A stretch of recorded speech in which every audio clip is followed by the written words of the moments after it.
വിയോഗിക്കേണ്ട അപൂർവം സന്ദർഭങ്ങളിൽ ഒന്നായിരുന്നു ഇത്.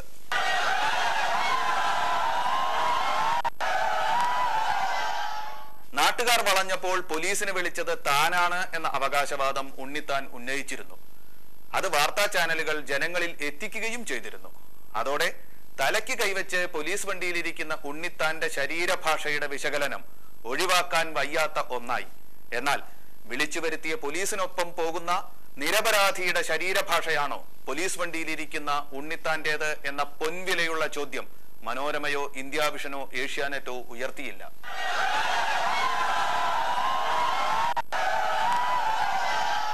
ഇത്തരം സന്ദർഭങ്ങളിൽ തങ്ങളും തങ്ങളുടെ അതിഥികളും ശരീരഭാഷാ വിശകലനം നടത്തേണ്ടത് ജനങ്ങളുടെ അവകാശമാണ് എന്നാണ് ഏഷ്യാനെറ്റിനെയും മനോരമയെയും ഇന്ത്യ വിഷനെയും പോലുള്ള ചാനലുകളുടെ സ്ഥിരം നിലപാട്. ഇനി അവർ ഉത്തരം പറയേണ്ട ചോദ്യം ഇതാണ്: ഉണ്ണിത്താന്റെ കാര്യത്തിൽ മാത്രം ഇന്ത്യ വിഷനും മനോരമയും ഏഷ്യാനെറ്റും എന്തുകൊണ്ട് പ്രേക്ഷകർക്ക് ആ അവകാശം നിഷേധിച്ചു? ഉണ്ണിത്താൻ തലയിൽ കൈവച്ചിരിക്കുന്ന ദൃശ്യത്തെ അച്ചടി മാധ്യമങ്ങൾ എങ്ങനെ സമീപിച്ചു എന്നതും ശ്രദ്ധിക്കണം.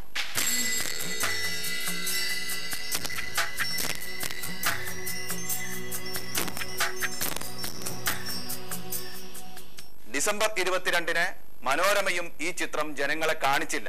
പകരം കോടതിയിൽ നിന്ന് ജാമ്യം നേടി ഉണ്ണിത്താൻ ഇറങ്ങി വരുന്ന ചിത്രമാണ് മനോരമ പ്രസിദ്ധീകരിച്ചത്.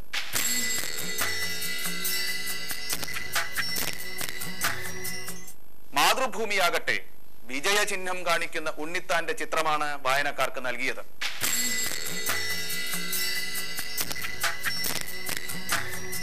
ഉണ്ണിത്താൻ തലയിൽ കൈവച്ച് പോലീസ് വണ്ടിയിലിരിക്കുന്ന ദൃശ്യം വായനക്കാരെ കാണിക്കാതിരുന്ന പത്രങ്ങളിൽ കോൺഗ്രസിന്റെ മുഖപത്രമായ വീക്ഷണവും മുസ്ലിം ലീഗിന്റെ മുഖപത്രമായ ചന്ദ്രികയും മാത്രമല്ല, ബിജെപിയുടെ മുഖപത്രമായ ജന്മഭൂമിയും പെടും.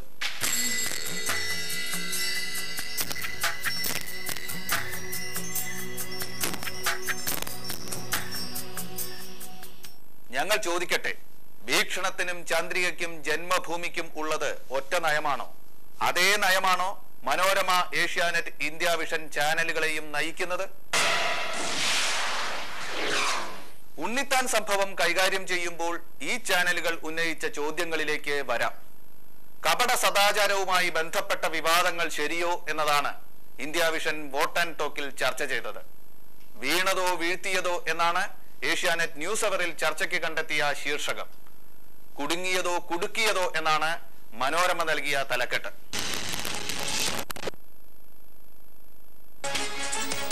രാജ്മോഹൻ ഉണ്ണിത്താൻ കുടുങ്ങിയതോ കുടുക്കിയതോ?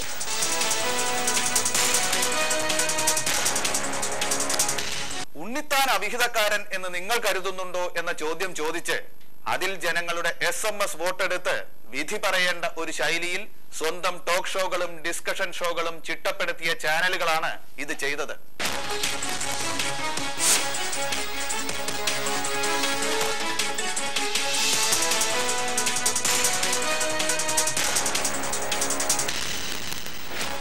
രാജ്മോഹൻ ഉണ്ണിത്താനെ കോൺഗ്രസിൽ നിന്ന് സസ്പെൻഡ് ചെയ്തു. നടപടി ഇന്ന് വിജയചിഹ്നം കാട്ടി കോടതിക്ക് പുറത്തേക്ക് വന്നതിന് പിന്നാലെ PDPയും CPM-ഉം ചേർന്ന് കുടുക്കിയെന്ന് രാജ്മോഹൻ.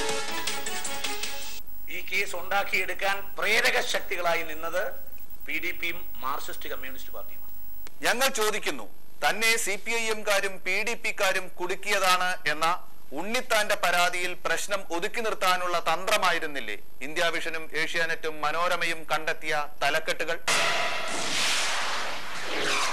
തലക്കെട്ടിൽ മാത്രമല്ല, ചർച്ചയിൽ പോലും ഏഷ്യാനെറ്റും ഇന്ത്യ വിഷനും മനോരമയും സ്വന്തം വിശ്വാസ്യത കളഞ്ഞുകുളിക്കുന്ന കാഴ്ചയാണ് ഡിസംബർ 21-ന് കേരളം കണ്ടത്.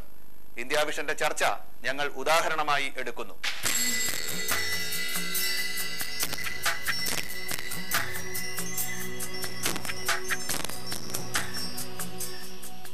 ഒരു മണിക്കൂർ നീണ്ട ന്യൂസ് നൈറ്റിൽ ഇന്ത്യ വിഷൻ ഈ വിഷയത്തിന് നീക്കിവെച്ചത് 14 മിനിറ്റാണ്. അതിഥികളായി വന്നവരോട് ഇന്ത്യ വിഷൻ ചോദിച്ച ചോദ്യങ്ങളുടെ സാമ്പിൾ ഇതാ. AICC സെക്രട്ടറി ടോം വടക്കൻ നമ്മോടൊപ്പം ഇപ്പോൾ ടെലിഫോൺ ലൈനിലുണ്ട്. ടോം വടക്കൻ, AICCയുടെ അംഗീകാരത്തോടു കൂടിയാണോ ഇപ്പോൾ KPCC രാജ്മോഹൻ ഉണ്ണിത്താനെ സസ്പെൻഡ് ചെയ്തിരിക്കുന്നത്? ഇത്തരത്തിലൊരു നടപടി ഉണ്ടായാൽ സ്വാഭാവികമായും ആദ്യം സസ്പെൻഷൻ ആണോ കോൺഗ്രസിന്റെ രീതി? മാധ്യമ വിചാരണ അവകാശവും അധികാരവുമായി കരുതുന്ന വാർത്താ ചാനലാണ് ഇന്ത്യ വിഷൻ. ഉണ്ണിത്താനും ഒപ്പം പിടിയിലായ യുവതിയും തമ്മിൽ അവിഹിത ബന്ധമുണ്ട് എന്ന ആരോപണം ആദ്യമായി ഉയരുന്നത് മഞ്ചേരിയിൽ ഒരു വീട്ടിൽ നിന്ന് അവർ പിടിയിലായപ്പോൾ മാത്രമാണോ എന്ന വലിയ ചോദ്യം ഇന്ത്യ വിഷൻ ചോദിച്ചില്ല. പകരം ഇന്ത്യ വിഷന്റെ അന്വേഷണ വിഷയങ്ങൾ ഇങ്ങനെ പോയി.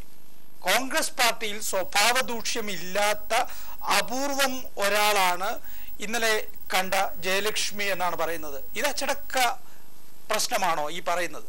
മറുപക്ഷത്ത് പുരക്ക് തീ പിടിക്കുമ്പോൾ വാഴ വെട്ടുന്ന ആളുകളുമുണ്ട് എന്ന് പറയുന്നു. ശ്രീമതി ഷാനിമോൾ ഉസ്മാനെ പോലുള്ളവരെയാണ് അദ്ദേഹം പറഞ്ഞിട്ടുണ്ടാവുക. അങ്ങനെയുള്ളവരുണ്ടോ? ചോദ്യങ്ങൾ വേറെയും ഉണ്ടായിരുന്നു. 6 കൊല്ലം മുമ്പ് കേരള ശബ്ദം വാരികയിൽ ഉണ്ണിത്താനെതിരെ ഉയർന്ന ആരോപണത്തിലെ കഥാപാത്രം ഈ യുവതി തന്നെയാണോ? യുവതിയുടെ വിവാഹം വേർപിരിഞ്ഞത് ഏത് സാഹചര്യത്തിൽ? വിവാഹമോചനം ആവശ്യപ്പെട്ട ഭർത്താവ് ഉന്നയിച്ച ആരോപണം ഉണ്ണിത്താനുമായുള്ള ബന്ധമായിരുന്നു. യുവതിയുടെ ഭർത്താവ് വിവാഹം വേർപെടുത്തും മുമ്പ് സോണിയാഗാന്ധിക്ക് നൽകിയ പരാതി എന്തായിരുന്നു? അത് ഏതു കോൺഗ്രസ് നേതാവിനെതിരെയായിരുന്നു എന്ന് തുടങ്ങിയ വിലപ്പെട്ട ചോദ്യങ്ങൾ. എന്നാൽ ഇന്ത്യ വിഷൻ ഇങ്ങനെ ചെറുതായി. ശ്രീ ടോം വടക്കൻ, താങ്കളിലേക്ക് മടങ്ങുകയാണെങ്കിൽ പൊതുവായി ചിലരെങ്കിലും ചോദിക്കുന്ന ഒന്നുണ്ട്. 2 പ്രായപൂർത്തിയായവർ അവർ ഒരിടത്ത് ഒരു സമയത്ത് കണ്ടുപോയാൽ എന്താണ് അതിൽ തെറ്റ് എന്ന്? ഏതാണ്ട് ഇത് തന്നെയായിരുന്നു ഏഷ്യാനെറ്റിന്റെയും മനോരമയുടെയും സ്ഥിതി. അവരും ഉണ്ണിത്താൻ പ്രശ്നത്തിൽ ചോദിക്കേണ്ട ചോദ്യങ്ങൾ ചോദിച്ചില്ല. ഞങ്ങൾ ചോദിക്കുന്നു, നമുക്കുള്ളത് വാർത്താ ചാനലുകളോ അതോ ചിലർക്ക് വാഴ്ത്തൽ ചാനലുകളും ചിലർക്ക് വീഴ്ത്തൽ ചാനലുകളും ആകുന്നവയോ?